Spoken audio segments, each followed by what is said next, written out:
You are now listening to the most electrified and vilified podcast on the net, Hot Topix Podcast. Let's get this party started. Welcome everyone to the Hot Topix Podcast.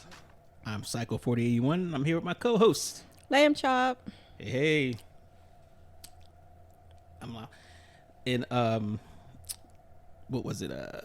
What's the other girl's name? You know what? You're not gonna talk about my girl just because she not here today. Polonius Feather bowed out on us today, because we have a topic that really does concern her. It absolutely concerns but she's new her. to this. Yes, she's new to this. She's very new to this. So we're going to talk about the election. So we gave her the day off so she can rest from partying. You know what? You just not gonna keep talking about her. That ain't right. But she'll join us at the next one. So today, since it's the day before One election, day before election day, we how's made it. How's your anxiety? It's creeping up. It is creeping up slowly but surely. I said to you earlier that I feel like this has been the longest election cycle that I can remember. I'm going to have to agree. And I'm long as in like months. So here's the thing. I thought it would be a good idea to talk about the election because, it's the day before. And just from me looking at some of the responses I've seen on social media or just by interviews and news or what have you, you do see a lot of people who don't really know what's going on. Some misconceptions out there, and regardless of who you vote for, at least have the right, the right information. Have the facts. Yeah. So that's the important thing. And, I think people need to be educated, aware, and, and what's worse than a, not voting, uninformed vote. Right. So, well, they say if you don't vote, that's a vote for the opposite person. Yeah. So, yeah. Now, for all those who's listening, we have the black folks out there. We have our Latina brothers and sisters. We have our European people, Asian, you name it. Everybody has a stake in this. And, for the black people here in the U.S., one of the things we would always say, why, regardless of who's telling you not to vote or whatever, vote, because our ancestors fought and died. Literally died. Yes. For us to have the right to vote. So just by that, you're dishonoring your people, your ancestry, your ancestors by not voting. And that's what I used to tell my kids all the time, and I would take them with me every time I voted, and just continue to press that, and to also say that there's a lot of people out there trying to oppress your vote. So if it didn't matter, why would they oppress your vote? So that's something to think about. Some years ago, I read this book. And I didn't read the full book, but I read some of it. I skimmed through it. But it was called The Vanishing Voter. And it was a pretty good book. So they talked about over the years how large segments of the population are not voting or losing their right to vote, whether it be by laws that say, okay, well, if you're federally convicted, you can't vote. You can't vote. You have to be off of probation or parole. A whole bunch of nonsense though that shrinks the voter base. And they was basically saying the statistics don't lie. If everybody in the United States who is eligible to vote, and I'm not talking about the people who are disqualified because they're felon or whatever. Anybody who's 18 years old, who's a citizen, who didn't commit treason, et cetera, came out to vote, one particular party would never win. Ooh. And for that reason, that particular party knows how to strategize. Is to keep people from coming out voting by, putting out certain laws to restrict voting, anything they can. So, in that book was pretty, I'm not gonna say it was too old, but I've read it probably got to be at least 5 or 6 years ago, maybe even longer. Who knows? But it's a good book if you ever happen to pick it up. It's called The Vanishing Voter. But I thought we could talk about some of the pros and cons of both candidates in a fair way. We can try. Yeah. So I'll say that. Let me backpedal because I was the first person to say I don't see people voting for an African American woman. But you know, as soon as she decided to run, it was just like this new momentum, and people came out and people gave money, and I'm all about it now. So I feel like that there's some chance that we could do this, that we could actually do this. So here's my personal disclaimer. There's going to be a whole bunch of people that won't vote for a candidate because they're black, even though Obama got in, and it wasn't just because of the black vote, because the person's a woman. Mm-hmm. And some people won't, obviously they're going to pick their party no matter what. No matter what. Mm-hmm. So that's the your anxiety. Yes. Okay. Yes. Okay. But let's kick this off by starting with the pro-Trump, the positives for having a Trump presidency. All right, we're done. You were so serious. I really thought you had some facts. I was just waiting. I was like, okay, he it's really over. has some facts. No, all right. Let me be fair. All right. So the some of the benefits to, and this is going to be brief, because I actually you better deny it because I didn't have any facts. Listen, I attacked this fairly. I looked at a lot of different things. Okay. And a lot of the stuff I went by what I heard from people who were voting for either candidate. Okay. You know, it's like, all right, okay. Well, I'm voting for this candidate because whatever. Okay. All right. So one of the biggest things that people were voting for Trump was because of his anti-LGBTQIA plus rhetoric. That hurts. Yes. So basically you're voting for him because he's biased or a bigot. And that fits your design. Now, to get more specific, Trump promised to not let women, trans women, participate in women's sports. Well, it's a lot of people on both sides who feel that way. So I can't, Well, but there's people that just want to vote for him just because of that. Okay. That's what. And here's the thing, I got some news for you. It's not up to him. And that was one of the problems I had with a lot of voters or so-called voters, is that some of the things that they, like Trump for, he has no control over it. Right? Yeah. The courts decide that. The states decide that. So the states decide it, and then they challenge it, and it goes to the courts, and the courts decide whether they could do it or not. Well, he feels like, he stacked the Supreme Court, so maybe he can make that possible. Well, I just feel like that's sad, though. Looking back, I don't think it hasn't changed anything. No. So if that's what you're voting for him for, pick something else. Secondly, his immigration stance. Ugh. So he's promising to do, and we're going to get on that. I'm going to just touch on that. But he's promising to do mass deportations. Mm-hmm. So he's going to round up everybody in this country who is not supposed to be here, whether they're undocumented or they came here legally and their visa expired and they're staying here, whatever. Right? So he does know that it's not just Latino people? No, he does not know that. Because that's all he's talking about is the people that's coming across the border. That includes, and I look these things up. So that includes Europeans. Right, that's what I'm saying. There are other people from other countries who are here and not necessarily legally. And he's assuming, I'm just going by his rhetoric, assuming that those are the people committing the crime. Oh yeah. Although statistically, I and looked that eating up the pets. Don't forget the pets. The statistic, I looked that up, and they're actually the least likely group to do that. So those are the things that I've heard people, and of course they talk about the Trump economy, and we didn't. I was so better off, because this is the thing. This is the trick.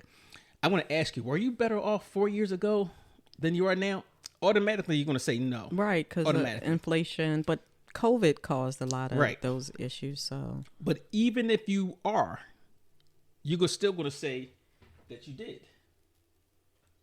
So that was one of the things that I thought about, and I looked at some statistics on the economy, employment, inflation, the stock market. well, I think that people don't understand that the president inherits the economy from the previous president. So Yes. when Trump came into office, he had Obama's almost balanced budget, right?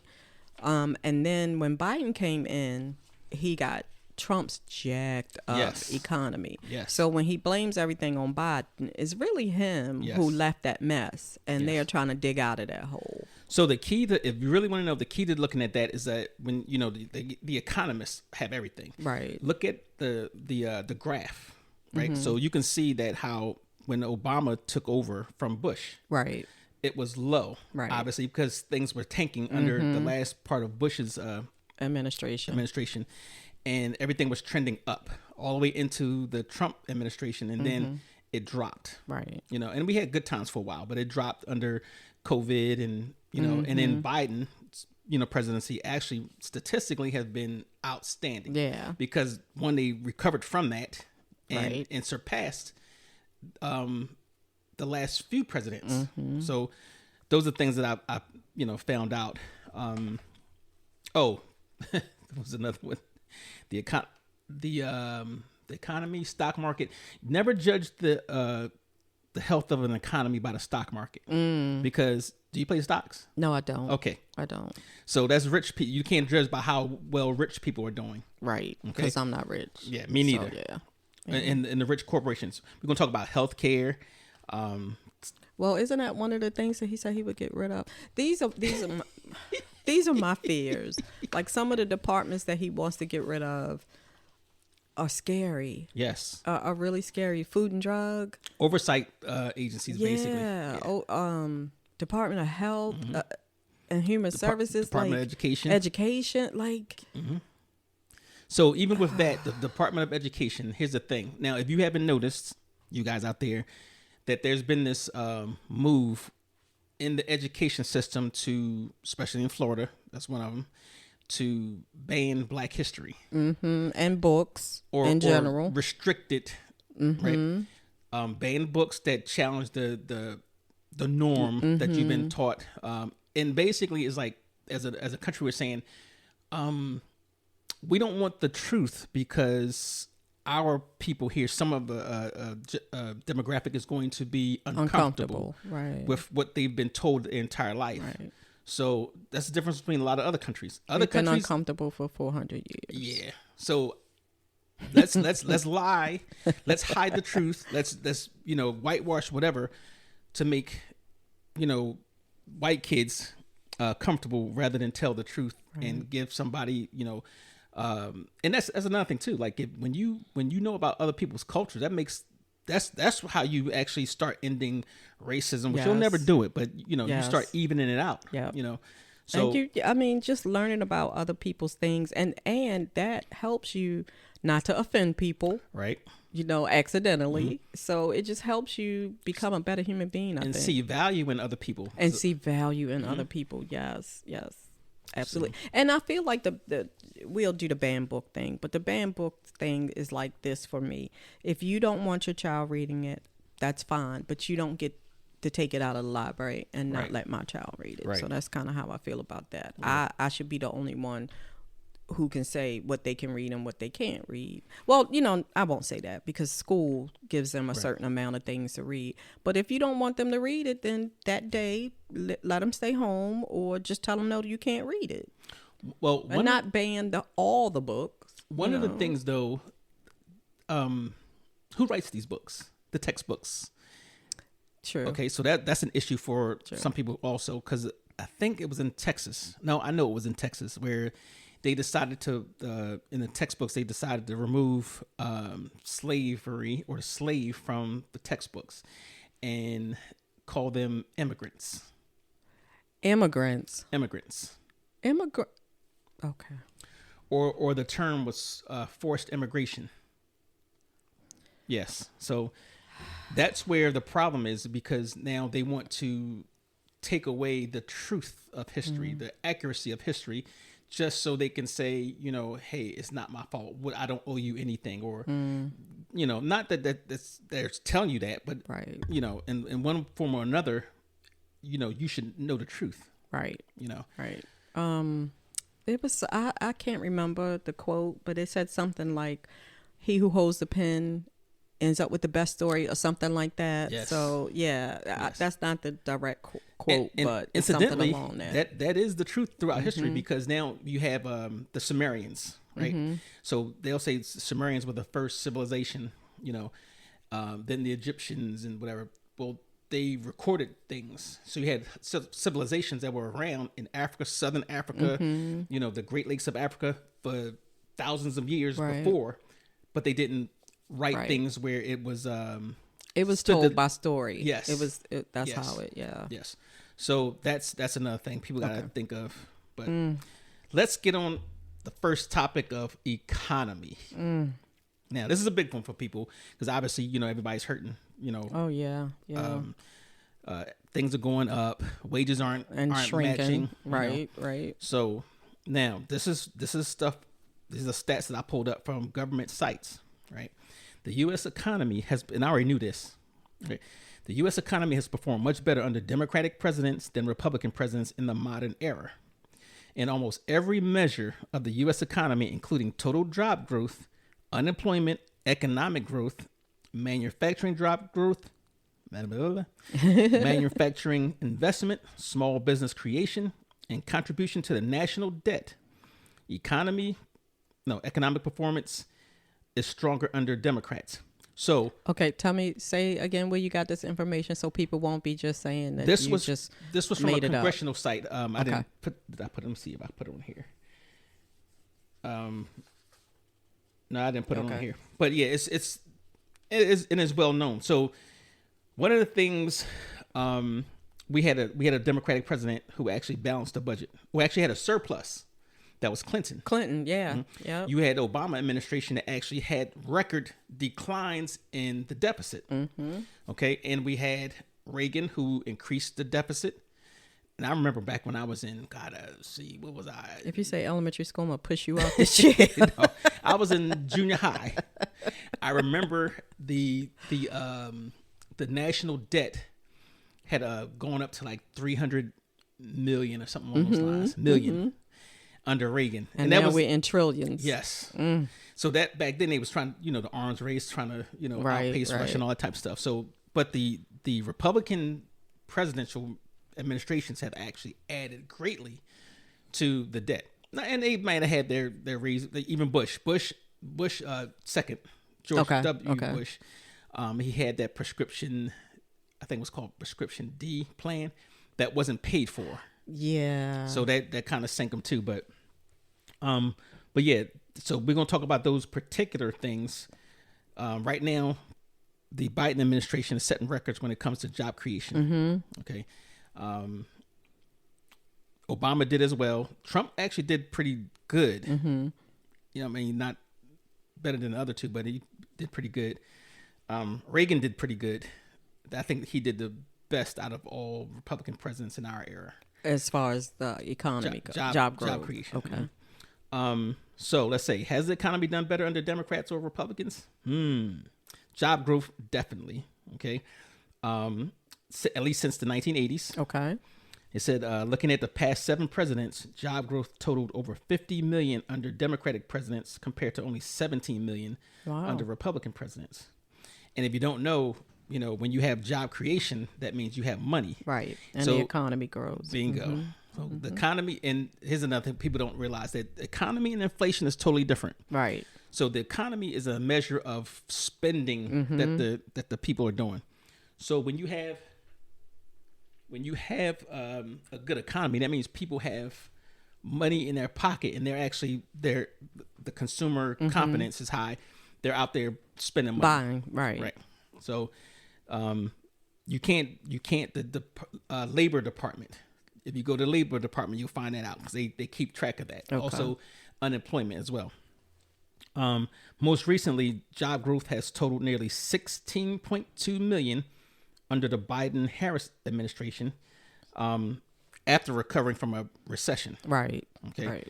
Then with Trump, there was 2.7 million fewer Americans employed when he left office. So I think he was one of the only presidents that had a job loss. Well, can we say some of that job loss may have been due to COVID? Taken in account of COVID. Right. Oh, I was trying. Yeah. I was trying. So, yeah, they when you look at the stats and the little graphs, they also they take account of that too, not to be unfair. Right. Because although he did bungle that. I was trying. So I was. Yeah, so he was the first president in the modern era to oversee net job losses. So can we talk about the stimulus check? Oh, can we please just talk about that and just get it out? And this you can look up on any government website. Did you get a stimulus check? I did not. I didn't either. I did not. Well, I might have got one because I think they gave them out 3 times. I didn't get any of them. None? Oh, okay. I didn't get any of them. I got me a couple $100 the first time. But what do you hear? What do you hear from people when it comes to the stimulus checks? I was doing better when Trump was in office because he gave out them stimmies. I just need to put this out there. I want people to understand this, and I really want y'all to look this up if you don't believe us. Nancy Pelosi. Look up that name. The dastardly Nancy Pelosi, as Trump would call her. Yeah, yeah. He could. I just think he don't like women. I don't think he likes anybody to challenge him. But if it's a woman, it's worse. I think he doesn't respect women. Okay, there you go. Yeah, there you go. Yeah, because there you go. Because he has a name for everybody. Everybody. Everybody. So, yeah. Nancy Pelosi and the Democratic Party pushed through that stimulus, and that's why you got a stimulus check. And you can look that up. And they fought against that, by the way. Just to let you know, they fought against that. But yeah, that came from, and just for people that don't know, the money comes from the House of Representatives. Okay, it doesn't come from the president. Even if, and I don't remember if he, because I know he's pushing to put his name on the check. Right. So I don't know if and that was another violation because the Secretary of the Treasury's name belongs on there. Check. Right. But that's what a narcissist does. They want to take credit for stuff, and they get mad if I don't get any credit. So, yeah, if you got a stimulus check, it came from the House of Representatives that was controlled by the Democrats. They pushed that to, give help to people who needed it during the COVID period. Yeah. So a lot of people couldn't work, So if you were determining that, is that your determining factor for selecting the president? Don't give credit to Trump. Yeah. Okay. It goes to the Democratic-led House of Representatives. Mm-hmm. Okay. And then let's see. I'm looking at a little graph here, and it kind of confirms what I said earlier about the job growth. And you'll see the everything started going up under Obama. Right. And when it came to the Trump administration, it took a huge dip. But that was because of COVID. Okay. And then Biden I think he had the fastest growth. Growing. Okay. Yeah, that was a record growth. Now, is that because everybody was back from COVID? Well, it could be, but you would probably, that should be kind of even. Mm-hmm. But you remember they was actually pumping money into the economy too, because they had all these different programs. Right.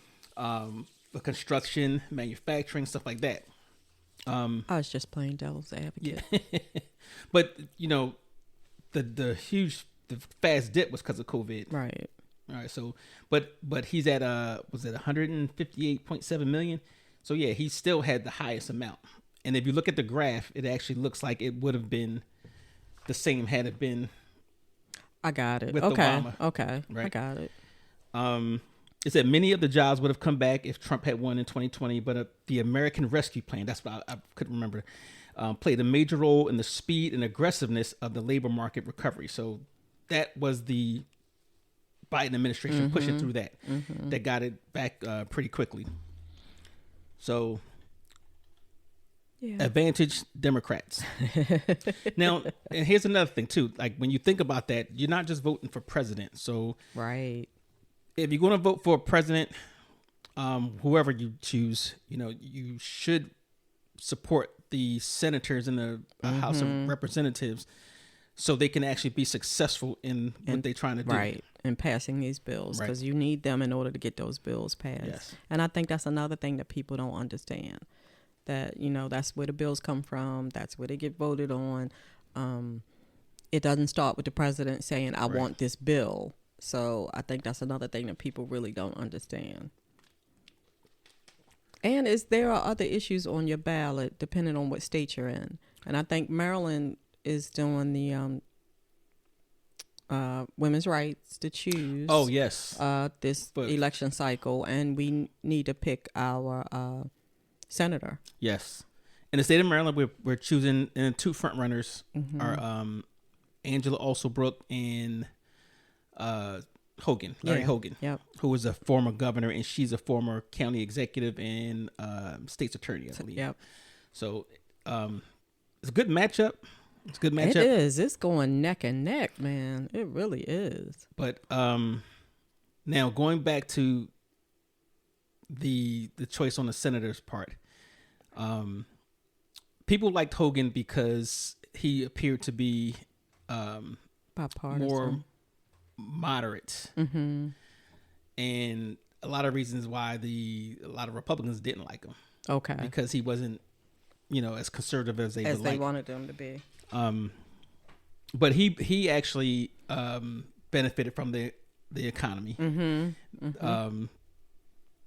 That's how it goes. You come in lucky, and you take some of the credit. But I don't think I would take anything from him. No, he definitely wasn't one of them rah Bible thumping conservative. I'm gonna tell you, but I take from him, and this is not just him; it's for anybody, but him in particular.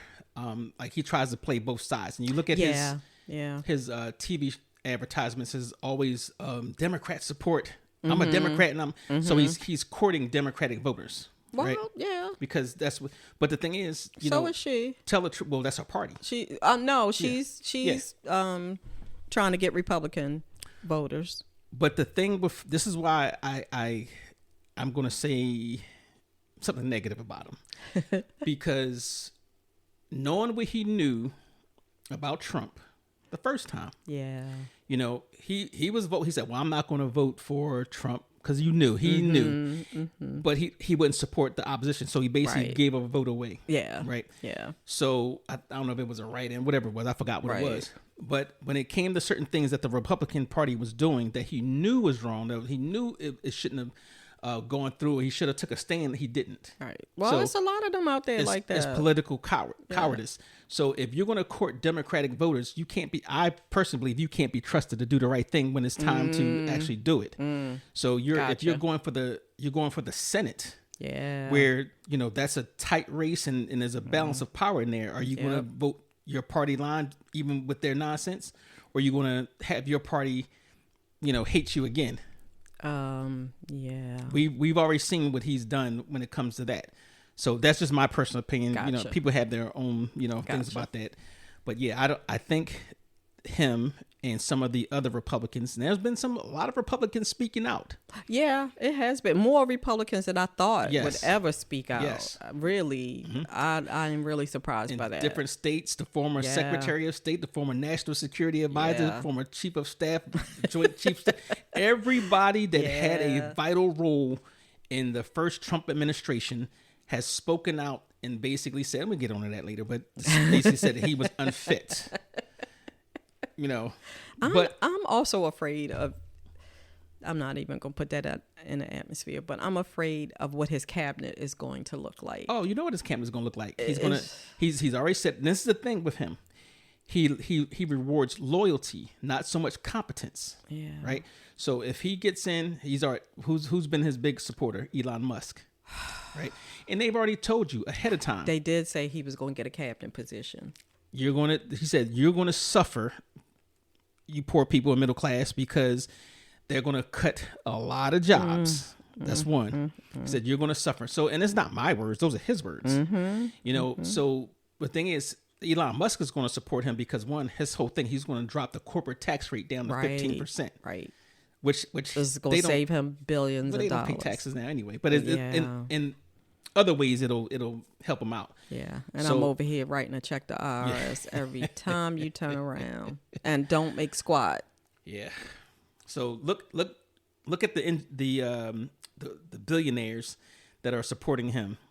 And why they are supporting him. Amazon's guy Jeff Bezos, the richest men in the world, Bezos, Elon Musk, and I'm gonna throw Tim Cook in there of Apple. You know, he got a few billionaire too, which is kind of odd because the tech giants never do well with the Republican presidents. You know, because he must be promising them something because he promises everybody everything, but we don't. Yeah, he promised Elon Musk a position in his cabinet. He promised somebody in an interview when he was talking. Oh, that's what it was. We were talking about the Department of Education.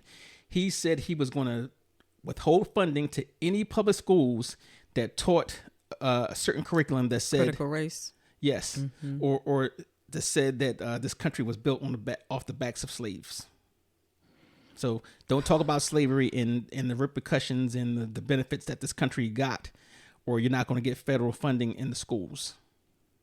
That's insane. Yeah, he promised the guy right on television. So, yeah, that makes my head hurt. Now now we getting into inflation. This is I think one of the biggest things that people really don't understand, that they're saying, oh, we're better under Trump and blah blah blah. You have to understand the economy is doing good. All right, let me repeat that.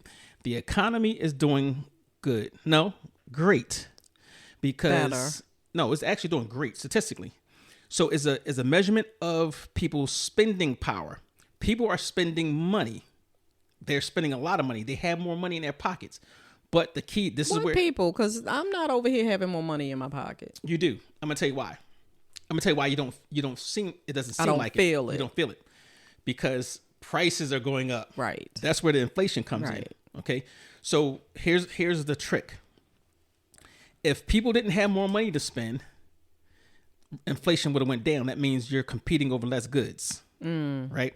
So because you have so much money, that's like when you pumped all that money into the economy from the that Recovery Act, stimulus or whatever.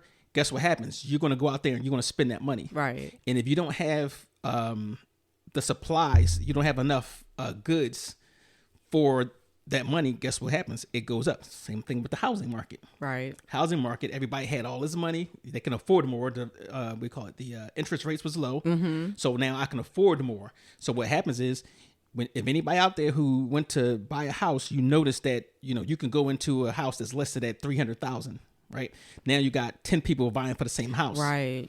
Now that house now costs $360,000 because people can afford more money. Right. And the more people vie for it, the higher it's going to get. Bingo. So those are the things that happen. And then they also got to factor in the international stuff, like oil prices. And let me put this out there real quick.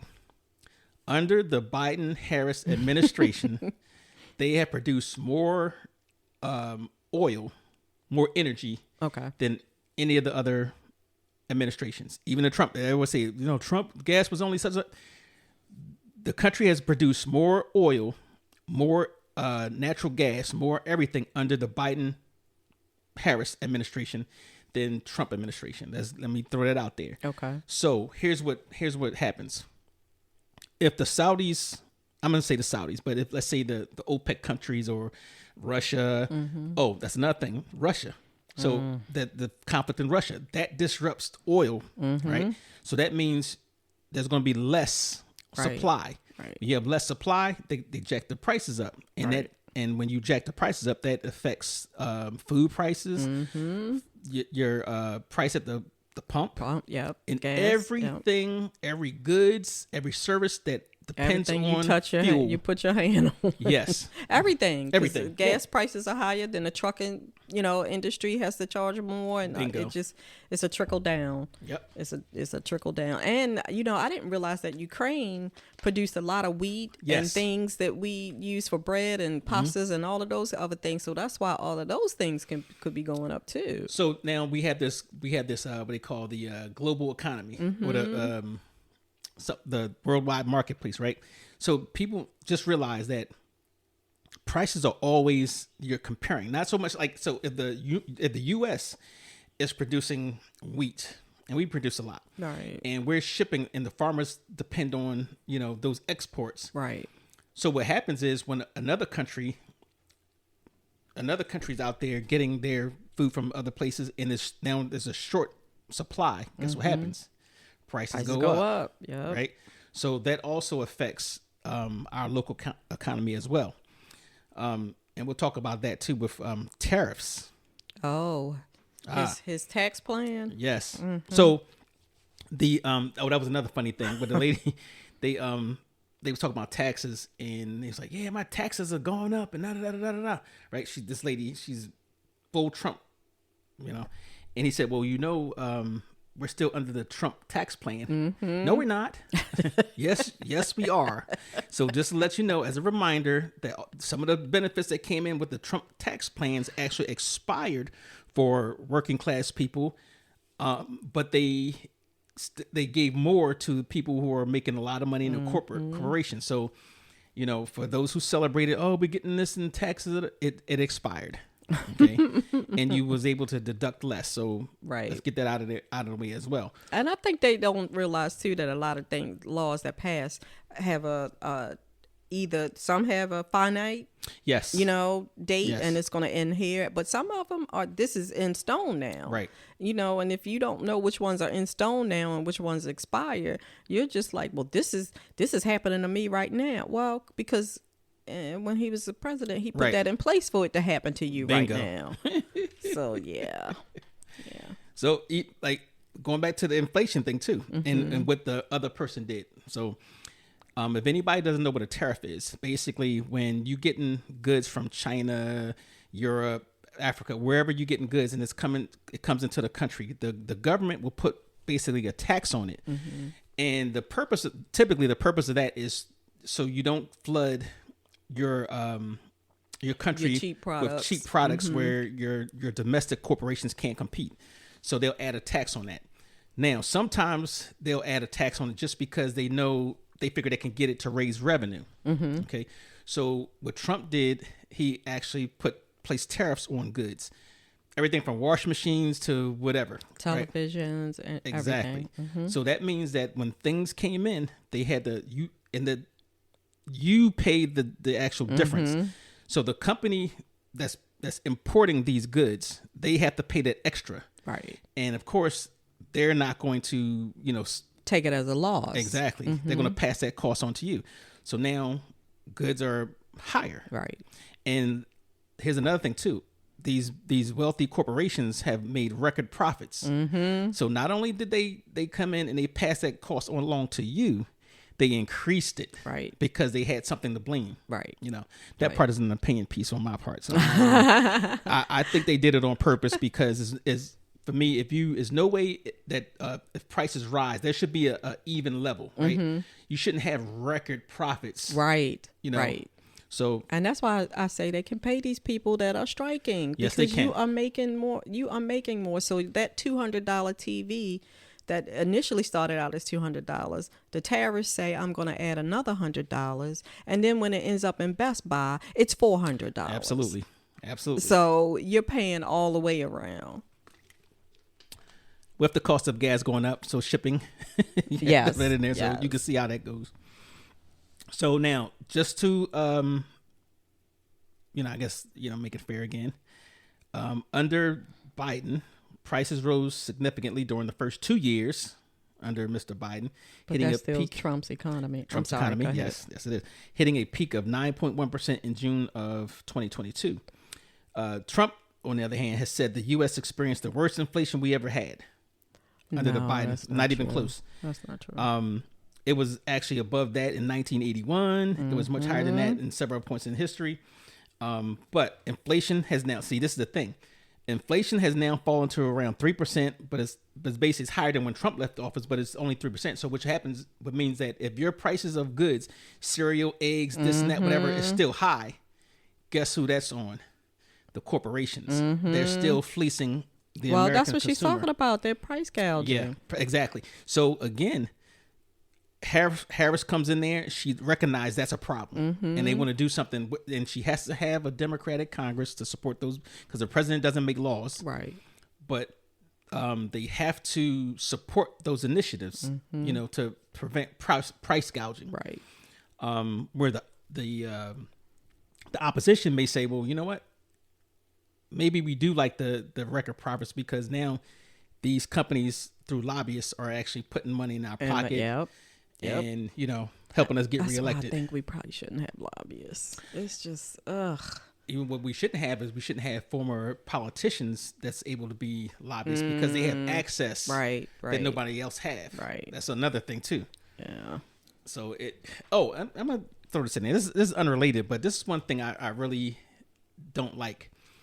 In our U.S. Congress, I don't think that anybody should be able to be a congressman or hold a position of influence or power and have dual citizenship. What do you mean? How many? There's a lot of people in Congress that have a dual citizenship, like Israeli citizenship. Oh, okay. So where does your allegiance lie? Are you going to do what's necessary to, let's say, if you're the country of your other citizenship or whatever, your birth country, right? So, and that's a big problem. That's having foreign countries having a stranglehold on our politics. Yeah, I didn't know that. Yes, that's a problem, and it's not just Israeli. I'm saying any country. If you're going to go for an elected position or a position of influence, like Secretary of State or Secretary, anything along those lines, you should not have dual citizenship. That's just me. So we'll see if that ever changes. I doubt it. Something to think about. Yeah. And let's see. We talked about inflation. Oh, let's see. What was this? We talked about inflation, peak, The stock market. See, I don't know enough about the stock market to say this is good, this is bad, this is whatever, All right, so let me tell you what's good about the stock market.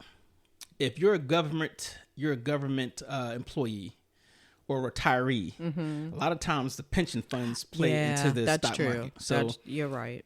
You can, like, even myself, I have a I have a investment company, whatever, that they play that. So I would love for the stocks to go high. Right. Because that means you'll get more money. That would also affects the housing market as well too. Right. So, but I don't think you should judge the health of a nation based on the stock market, because who's making the money? Right. People with money already. Corporations. Yes. So here's just to talk about the stock market. Some economists say Mr. Biden, this is from BBC, so I try to go outside of the U.S., right? 1.9 trillion American Rescue Plan. Let's say that again. 1.9 trillion American Rescue Plan, which was passed in 2021, was a factor because this is a factor for the we call it the inflation, because it injected cash in an economy that led to prices rising further, right? So going into the stock market, they said it reached record highs during Trump presidency, but crashed as markets reacted to the pandemic, wiping out all the gains made. And I can see this. I had my deferred compensation took a huge loss. We had a big hit when in the 401k when that's when I stopped doing stocks. Stocks. It crashed when our 401k crashed. Oh, yeah. Back in the day, I'm not sure, but I see what you're going for. Yeah.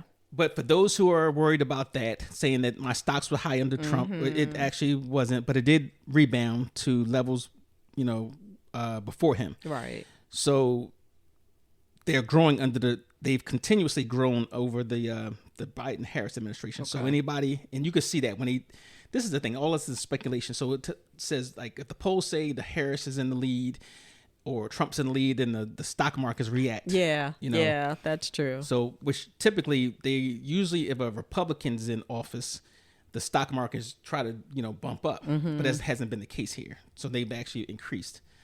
And I don't know if it's because of his legal woes or they just don't believe. One of the things, I'm going to tell you, this is funny. One of the things is because Trump wants to that's one of his promises. He's going to put big tariffs on all the goods coming into the U.S. Right. So the purpose is to actually get more money, to increase revenues. That way you can have money to cut taxes on rich people. Corporate taxes go down to 15%. We'll make up the difference because we'll charge more coming in. So what happens when you charge more coming in? We pay more. It. We're paying for it, not corporations. We end up paying for it. So let's say a more aggressive. This is from the Washington Post. I did get those in there, right? These are some of the titles. Companies ready price hikes to offset Trump's global tariff plans. So they already know. They're right. They're already preparing to increase things. And this is from Forbes now. A more aggressive Trump tariff would lower incomes by nearly $3,000. So this is Forbes magazines, and of course they're not political. They're usually kind of right leaning, but they let you know. Right. CNBC. Elon Musk Trump allies say that his tariff plans could cause short-term pain for obviously working folks. It's going to be long-term pain for working folks because once you get in a short-term position, it's hard to get out of that. So it's going to be a long-term. His short-term is 4 years plus. Of course, he'll be out by then, so he don't care as long as he can get dangle the carrot for people who don't know. Right. And that's another thing too. His last time he wanted the tariffs in there just because he figured out it would bring in more revenue for the country. It didn't. We actually took a loss, and we ended up paying more to the debt. So the tariff thing don't work. The economists know that already, and they're spoken out about it. So AP News, Associated Press says Trump's economic plans would worsen inflation, says the experts, and Donald Trump has vowed that if voters return him to the White House, inflation will vanish completely. That's not even physically possible. Let me ask, this is kind of off topic, but let me ask you this. When we start saying Madam President, is it a possibility that he can come back and run again? He cannot. Oh, wait, no, he can. He can. Even as a convicted felon. He can. Well, he's running now as a convicted felon. What am I saying? The law says that you can't be elected more than twice as president. But you can run as much as you want. Yeah, so this is his, let's see. 1, 2, 3. I think this is fourth. Third, I thought. Let's see. He lost against Biden. Joe. He ran against Hillary. He ran before that. I think it's 3 or 4. Okay. But, okay. All right. Yeah, he can. So he won't go away is basically what I'm saying. But he'll have to go away because he'll be 85 or something like that by the next go around. Oh, that's true. And he's already losing his mind now. A little bit. Yeah. Yeah. A little bit he had. Oh, I'm trying to be fair. Okay. So anyway, these are the experts are saying this. It's not the Democratic hack website. These are the experts, and Forbes is not Democratic at all. They're right. So, now from I think this was the New York Times. Paul Krugman wrote an opinion piece that said how Trump's radical tariff plans could wreck our economy. So now it's not just the Democrats saying it, not the candidates saying it, it's not the political saying it. It's actual economists, right? People who deal do with this for money. a living. Yeah, they do this for a living. So the advantage there, if you're hoping to vote for Trump based on his hoping the economy gets better, the experts are telling you, not the Democrats. They're not saying it. I purposely avoided them. Right. These are people who are actually right leaning and middle, who are not political. So they're saying that he's not going to be good for the economy. Matter of fact, Elon Musk said it. Right? He said it's going to cause you short term paying, and it's like short term for them, long term for us. Right. So that's that. Now, should we talk about the benefits Of a Trump presidency? I'm sorry, I don't see any. Well, taxes. If he gets his way, he's proposing to lower the federal court tax rate to 15%. Okay, so he lowered it last time to 21%. So since you're a corporation, you're going to benefit, right? No. Right. So for people who are not people, but corporations and people who are getting paid millions of dollars a year to run these corporations and their stockholders, they'll benefit by getting the tax rates dropped. Corporate tax, not personal income tax rates, corporate tax rates down from 21% to 15%. Now they were at 30-something% before. Right. So that was a big drop. And the premise was that if you drop the corporate tax rate, they'll hire more people, they'll make more money, and they'll pay more money in taxes. That did not work. It did not. And it has never worked. It did not work. Never worked. So, let's see, what did economists say? And still, they're making billions and billions of dollars. Yes. So, but if you're a millionaire or you're working for these big corporations getting millions of dollars or whatever, it will benefit you. But if you're middle class, poor, trying to make $1 out of 15 yes, cents. it does not benefit you. So, economists, he's saying that it spurred growth when you drop the taxes. It never does that. Right. Economists disagreed. They say that while cutting tax rates from 35% to 21%, which is huge. That is huge. It stimulated some growth. It did not cover the loss in tax revenue. So that's why they added more to the debt. Vice President Kamala Harris says the tax cuts blew up our federal deficit, which it did. It added to it, right? Amongst other things. But the economists also agreed that the tax cuts did add to the nation's rising debt, and we're at, is it 30 trillion, something like that? That's insane. Imagine that. That's trillion, right? You know what the interest rate on that would be? I can't imagine. I can't. It has to be like hundreds of billions of dollars a year. So, yikes. All right. Let's see. What was it? You're doing benefits. Benefits. Oh, that was it?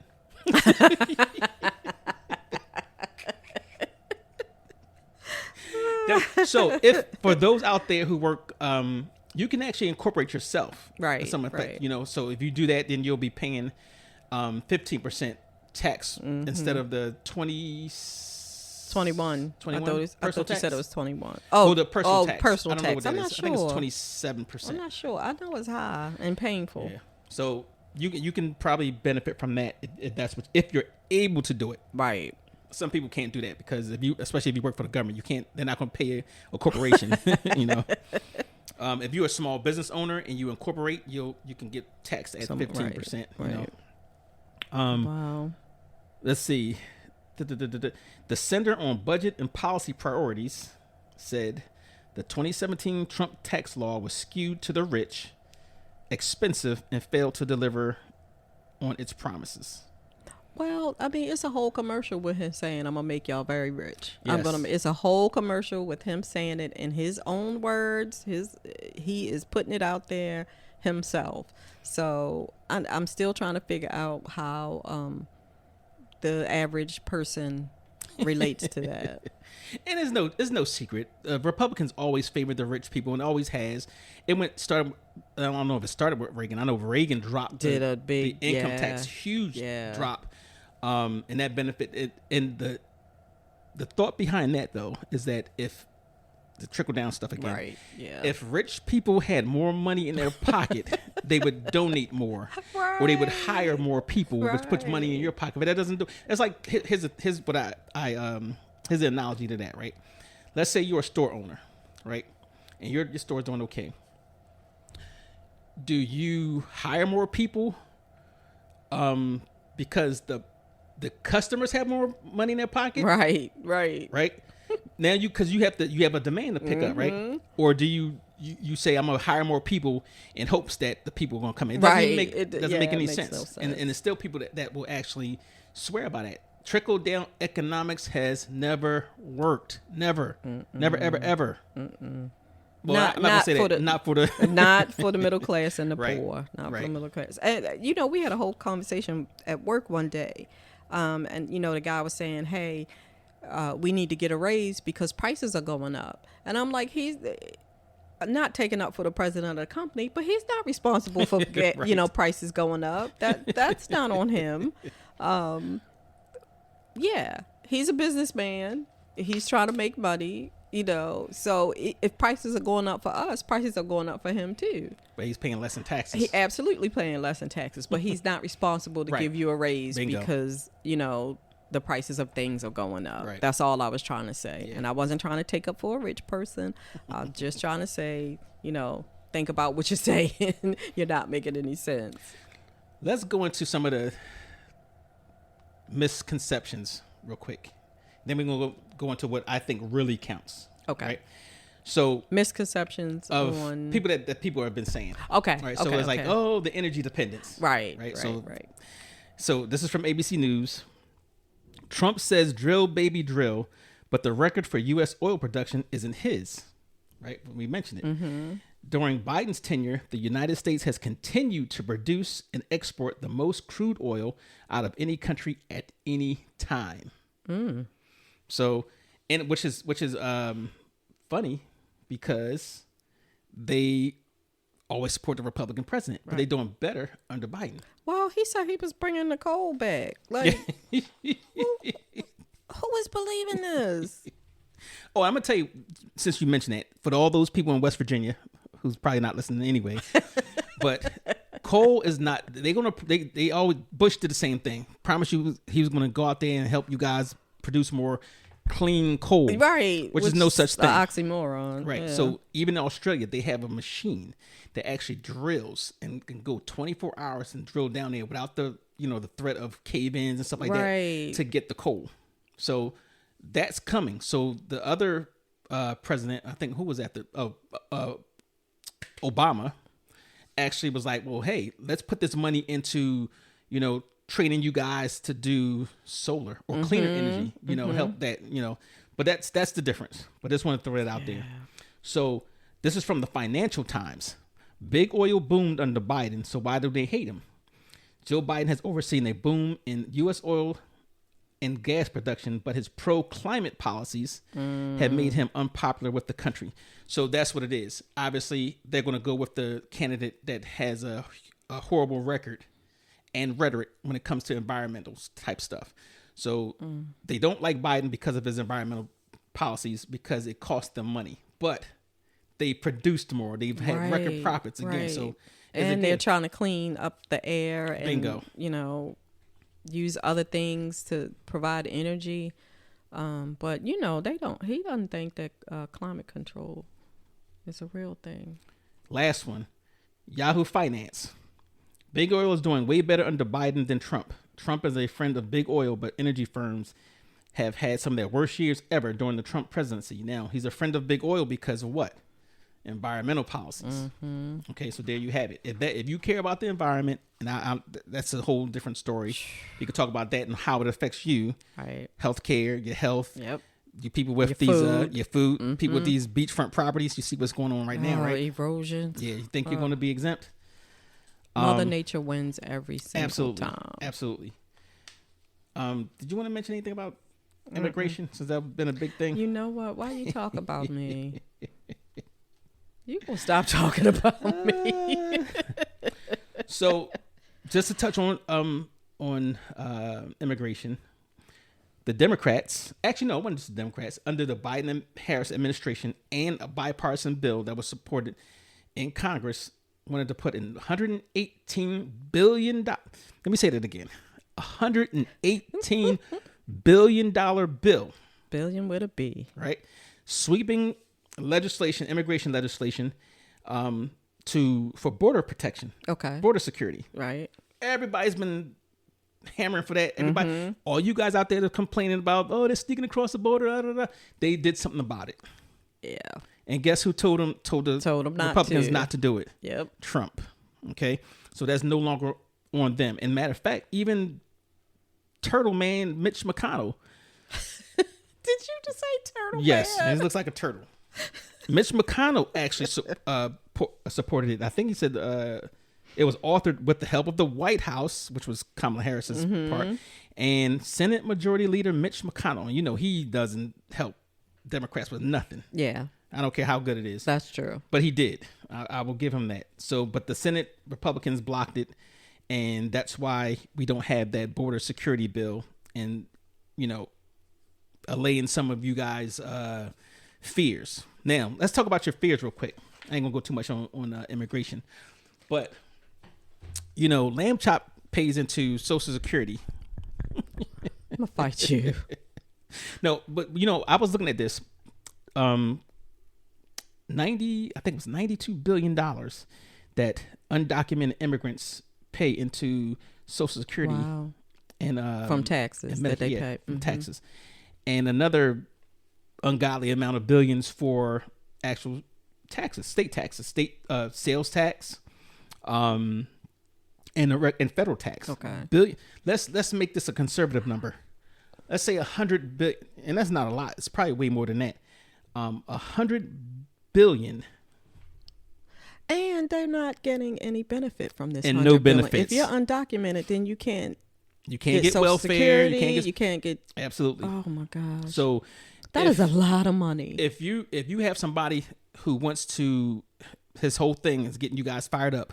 I'm gonna do these mass deportations. All right. So let's imagine that. That's $100 billion out of the economy. Right.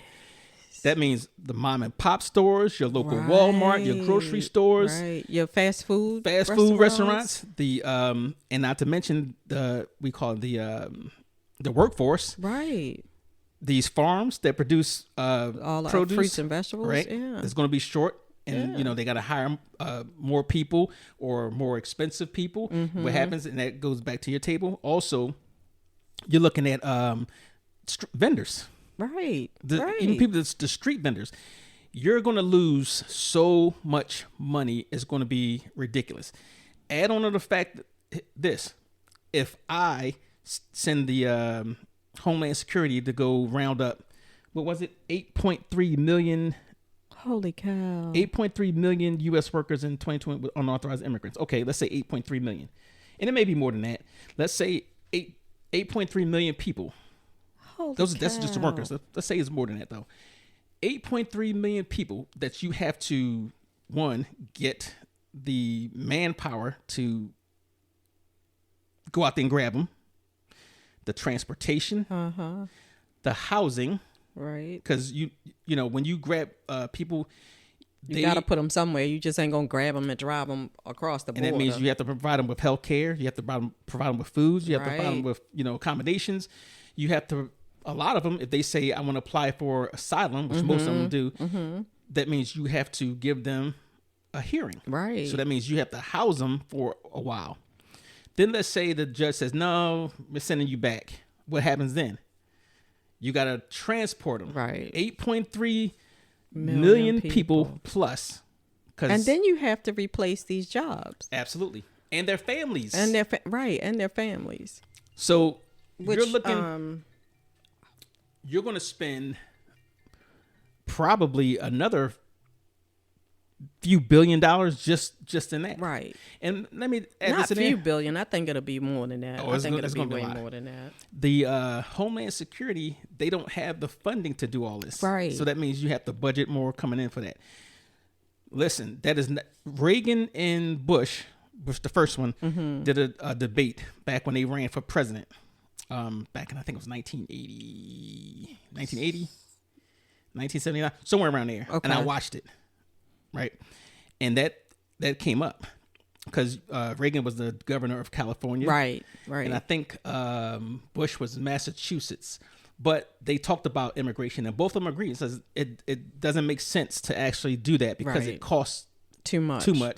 and it takes money out of the economy. And it takes culture out of the economy. Let's be real about that. It takes culture out of the economy. We learn things about people and the way they live, and like you said, makes us better people. Mm-hmm. So now some people say that under Obama, more people were deported under Obama than any president. Now, I would say this is where you got no policy. There's a policy where if somebody who's crossing the border gets so many miles away from the border, mm-hmm. they're not going to chase them. Right. So if you're so many miles within the border, they'll just return you. Okay. Right. But if they catch you any other time mm-hmm. and happen to grab you up, now you got to house them. Right. And all that type of stuff. So that's one of the things that people don't realize that too. And can we also talk about, like we said before, that is other countries people are coming from? I'm glad you said that. All right, let's see.